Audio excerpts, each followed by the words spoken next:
The Light Fantastic by the remarkable and renowned Terry Pratchett is the second book in the Discworld series and is thus the second book in our chronological Discworld Read-Along. Last month we read and discussed The Color of Magic, and if you missed that video, I'll put a link to it up there. Today we're going to go ahead and discuss the sequel, The Light Fantastic, which picks up right where The Color of Magic left off. If you're unfamiliar with Discworld, that might seem like a bit of a no-brainer. Of course, The Light Fantastic would pick up where the previous book left off, but as we're going to see as we continue on through Discworld, the books kind of tend to jump around a lot between different characters and storylines. In fact, the next book that we are going to be reading is a completely different storyline with a different cast of characters, even though we will also see familiar faces as we continue on through Discworld. First, I'm going to get to a summary of the book, and then I will talk about my own thoughts about The Light Fantastic. After that, we're going to go into your thoughts, which I collected through my Twitter, Instagram, and YouTube polls. When we last left our heroes, they had just fallen off the edge of the disc. That really seems like it ought to be the end of Rincewind and Twoflower, and yet it wasn't. Instead, reality shifted itself to allow them to survive, which is probably the wildest and most enjoyable Deus Ex Machina I have ever read. The spell in Rincewind's head is extremely important, and so of course the Octava wants to save this 8th spell. This means that Rincewind being saved is more of a consequence of the spell being in his head, as opposed to reality thinking it's important that Rincewind specifically survive. Now, the bumbling wizards of Unseen University believe that Great Atuin is heading toward essentially Armageddon, and they are wanting to stop this, and they believe that the only way to stop this is to say all 8 of the spells in the Octavo, except the problem is that there are only 7 spells in the Octavo because Rincewind has one of them in his head. We also have a real villain in this story with Tryman, who is somebody who wants all of the power of the Octavo for himself. This leads to a bit of a race as people try to get the spell out of Rincewind's head. We have the wizards who are trying to get it so that they can try to prevent Armageddon, and we have Tryman who's trying to get it so that he can read all 8 spells for himself and become the most powerful being in existence. Rincewind and Twoflower evade capture by the wizards and meet a druid on a flying rock. This leads to probably my favorite exchange in the book between Rincewind and the druid trying to explain the logic of a rock flying, and it really is only flying because they believe that the rock can fly, and as soon as they think about the fact that rocks actually can't fly, the rock will stop flying, or something along those lines. It's a fantastic scene, absolutely love it. It's hard to pick just one line out of that moment that I really enjoy, because the whole series of pages there with this deliberation between them and all of the conversations that they have therein is just wonderful. This book really starts to show Terry Pratchett's wry wit and humor even more than The Color of Magic did. I really enjoyed his writing in this book from beginning to end. Their journey with the druid leads to them finding somebody named Bethan who is due to be sacrificed. It turns out that after they save her from being sacrificed, she didn't actually want to be saved. She was really excited about being sacrificed. Her entire life that she'd spent being a virgin so that she could be a virgin sacrifice was suddenly wasted because these fools had just rescued her, which is a really fun twist. On top of that, we also meet Cohen the Barbarian, a very obvious parody there, not exactly subtle and doesn't really need to be. Cohen the Barbarian is hysterical. He's a wonderful character, and a few people even noted that he was their favorite, and I completely understand that. Don't worry, we are going to get more Cohen here in the future, but he is a wonderful character. I really enjoyed him. I forgot how much I love Cohen the Barbarian because I forgot that he was introduced in this book. Again, Light Fantastic and some of these other earlier books just aren't quite as memorable to me as some of the later works. So Cohen the Barbarian really shines in this, and I'm glad that we meet him a little earlier on than I remember. Eventually, our party reaches Unseen University and discovers that Tryman has read the 7 spells in the Octavo, having given up on trying to find the 8th. In doing so, he has obviously conjured this terrible situation. He turns into a monster, there's this battle that takes place, and who saves the day? Not Rincewind, Twoflower. Twoflower saves the day, and he is the one who slays the evil monster version of Tryman, or maybe Tryman was eaten by a monster. Pretty sure Tryman turned into a monster, if I remember correctly. Now, unfortunately, it doesn't end quite there because they still need to read all 8 of the spells correctly in order to prevent this Armageddon-esque event that everyone is so worried about. They manage to do so despite some mispronunciations, and the world is saved by Rincewind, Twoflower, Bethan, and Cohen, and I don't know, I'm gonna say that Luggage also saved the day. The book ends with Twoflower going home and Rincewind begrudgingly accepting that Luggage is going to be his new companion, which was a pretty wholesome moment. We get a bit of a go on get moment with Rincewind trying to get rid of the Luggage and setting it free, but the Luggage just wants to keep hanging out with him. It's pretty sweet. It's amazing how much expression Terry Pratchett is able to give a suitcase. So what did I think of The Light Fantastic on this reread? As I've noted before, this is my first time chronologically reading through Discworld, which is a very different experience, and it has also been quite a while since I've read The Light Fantastic because when I want to reread a Discworld book, it's not really the one that I go to. These earlier novels just never really stuck with me the way that some of the later ones did.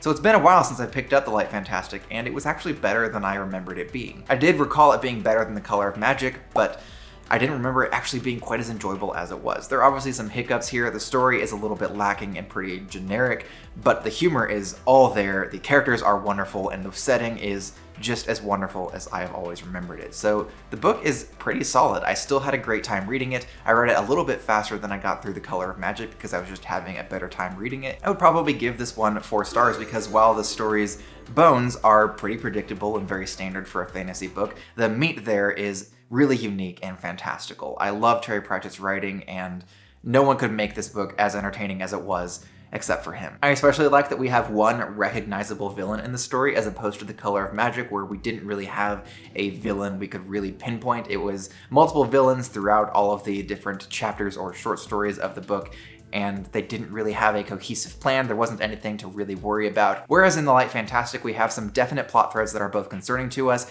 and have our attention from beginning to end. It was really excellently done instead of being this disjointed work like the previous book was. Now, while I did enjoy this more than The Color of Magic, I don't think that The Light Fantastic is going to be making its way into my top 10 Discworld novels at any point. It's fun, it's whimsical, and I had a good time reading it, but compared to some of the later ones, it's still just not really my favorite, even reading it here chronologically.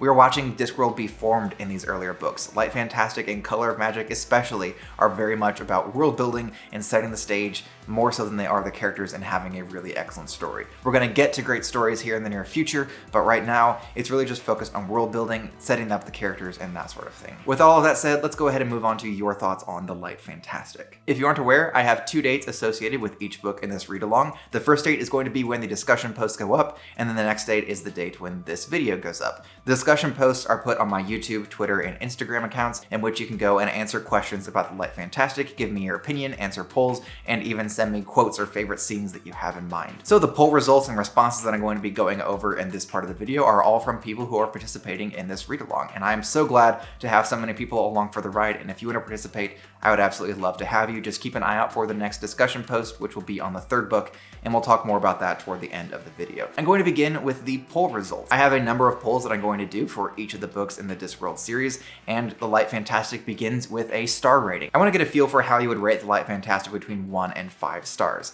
And kind of surprisingly to me, we got a 3-star average rating from the polls. Between Twitter, Instagram, and YouTube, I got 3 to 4-star ratings, mostly 3 stars with no 5-star ratings, which was a little bit surprising to me because we did get some 5-star ratings for The Color of Magic. I also kind of figured that this was going to lean more 4-star because that's the rating that I would give to it. It was a lot of fun, I enjoyed reading it, it's a quick read, and I don't have a ton of complaints about it other than the fact that the story is a little bit generic. And yet here we are with an average rating of about 3 stars. So we did get somebody to explain this with Den on Twitter, who says, "I remember it being kind of fun, but since I started with Guards, it became not memorable for anything specific." And I can agree with that because I definitely didn't read The Light Fantastic even early on in my Discworld reading adventure. I read all of the books pretty much completely out of order the first time I read them, and there are some later ones that definitely hold a special place in my heart, and Light Fantastic, like I said earlier, I didn't remember just about anything that happened in this book, much like I didn't remember anything that happened in The Color of Magic. It's fun, sure, but I didn't even recall that Cohen the Barbarian was in this one. I have a feeling that in a year's time, I'm not going to be able to tell you everything that really goes on in The Light Fantastic because the story is kind of forgettable. And so I understand looking at this book and saying, yeah, it was fun, but compared to all of the other ones, 3 stars is pretty much all that I can give it. So it depends on how you're rating it. If you're rating it as a Discworld novel among the Discworld series, then I would probably give it 1 or 2 stars, just if only the Discworld books are the only literature out there. But compared to all of the other books, I would definitely still give this one 4 stars. But the 3 stars do make a little more sense to me now, so thank you, Den. The next poll question is, who is your favorite character? Now, everybody knows that my favorite character in all of Discworld is Death. At least at the time of this filming. Maybe that will change once I finish the Discworld read-along, but I love the character of Death and I'm so glad that he's making several appearances in these early books. I presented 3 options this time, much like I did last time, but instead of presenting luggage as an option, I swapped luggage out for Cohen the Barbarian. And Cohen won out, but just barely squeaked by Rincewind. And Twoflower also got some votes. I think that's largely because Rincewind and Twoflower began to develop more personalities in this story as opposed to The Color of Magic. Yeah, they had some personalities in other ones, but they were very gimmicky, whereas this time you can kind of follow along with them and understand why they're doing, what their motivations are, and that sort of thing. They also start to butt heads a little bit more, with Twoflower not going along with everything that Rincewind says and not believing it just because Rincewind claims that he's a wizard. He starts questioning Rincewind's value and what he brings to the table, and we get some great character moments out of that. However, obviously, Cohen the Barbarian won, and I completely understand why. He is an extremely entertaining character, and in my opinion, is more fleshed out even than Rincewind and Twoflower in this story, despite the fact that he's more of a secondary character than a main one. There were also obviously some people who left comments saying death. Thank you, Velda, for mentioning Death, because Death absolutely outshines any other character in the Light Fantastic or any of the other books that Death appears in, because he just steals the show every time he appears, and it is fantastic. I love that Death can be your favorite character in the Light Fantastic when he only appears in just a handful of scenes, or he mainly pops in for 1 or 2 lines of dialogue and then he disappears, but he's still such an excellent character and you feel the weight of him in the room when he's present. So Death, excellent character, great choice for those of you who he is still your favorite character in this book. I went with Cohen just because we didn't really get enough Death in this book for him to warrant being my favorite character in the book, but totally understand why he's yours. Now, the next poll question is, what was your favorite thing about the Light Fantastic? I asked if you enjoyed the characters, the story, or the writing and humor the most, and to nobody's surprise, writing and humor is what won out. But interestingly, we got votes for pretty much everything in this category. Some people loved the story the most, some loved the characters the most, but most people really enjoyed the writing and the humor, which I totally understand. Eventually, I think we're going to get to a point where the story kind of starts to beat out the writing and the humor because we get used to Terry Pratchett's humor, and yes, it's still enjoyable and witty and fun, but we start to enjoy the story itself more because the stories in Discworld get better and better over time. I'm really excited to get to things like the Guards Collection, where the stories are absolutely compelling and so much fun to read, and I'm curious to see at what point in the Discworld collection people will start to vote for the story more than they vote for the writing and the humor. Now, following up what did you enjoy with what didn't you enjoy, and I gave some pretty similar options here with story, writing, and pacing. And I kind of expected that pacing wasn't going to be an issue in this one because compared to The Color of Magic, the pacing in this one is pretty excellent. But I did get a couple people who pointed out some problems with the pacing in the Light Fantastic, and I actually want to shout out to Darren for this one because he summarized it pretty well, that the pacing in this one is a little bit too fast. We don't get a lot of time to stop at each location and better understand the world. Darren writes, I find a lot of places are introduced quickly and we don't get a great sense of the scale or distance between them. And I think that's a really good idea because on top of that, we don't get a good sense of how much time is passing. Their adventure is grand and goes across the disc much like it did in The Color of Magic, and once again, we just don't get to pause and take in the world and really understand how much time is passing. So much happens in the Light Fantastic and we don't really get a great sense of the scale of the world, the scope of the story, or the speed at which things are happening. So while the pacing in this one is definitely much faster than The Color of Magic, I feel like it does go a little bit too far in the other direction. In addition to that, Velda says, even though it was better than Color of Magic, it still has a very generic fantasy feel with just enough original story to keep me hooked. It's definitely better than The Color of Magic. I think most of us agreed on that, which we're going to get to in a minute here. But for the most part, it's still so generic that there's not a lot to really keep you engaged. That's part of why I'm glad it's such a short book and such a quick and easy read. Because if it were a really long book, I probably wouldn't care about the story enough to keep going through it, other than just how much I enjoy Terry Pratchett's writing. And now we get to whether people enjoyed it more or less than The Color of Magic. And I expected to have 100% more. But interestingly, we got some people who said about the same, which I kind of get, and we had some people who actually said they enjoyed it less than The Color of Magic, which I was very curious about, but I did get an explanation. The user Patch of Clover on YouTube writes, hard to say, but I'd say less. Color of Magic was my intro to Discworld and stood as a gateway to what clever fantasy writing could be. The Light Fantastic could have been phenomenal by all standards, and it would probably still not match its predecessor by the logic of introduction alone. Both are still fantastic in my opinion though. I know some folk don't wholly care for the Rincewind stories, but they're my favorite. Rincewind is an all-time favorite character. I think that's a really honest and insightful way of looking at it, because that means that The Color of Magic holds such a special place in your heart that overcoming The Color of Magic is going to be a real challenge for any of the Discworld novels, let alone the Light Fantastic. So when you compare the two of them, you look at The Color of Magic and you say, this was my entry into Discworld, and it's a great first entry into this world, and I really loved it, and I cherish the memories that I have associated with it. So when I compare the two, I just have to give it to The Color of Magic, and I completely understand that. Personally, I wish I had that kind of attachment to The Color of Magic, but I don't, and that's why I enjoy The Light Fantastic more. But I do understand why some people would say, hey, the first book is my favorite. Now, my final poll question, as always, is will you continue to read Discworld? Are you going to keep participating in this read-along? And for the most part, it was a resounding yes, but there were a couple of folks who said they weren't sure. And that's a bit disheartening to hear, but I do understand being discouraged if you read The Color of Magic and just kind of got through that one, and then you read The Light Fantastic and the story still isn't quite as engaging as what you really wanted.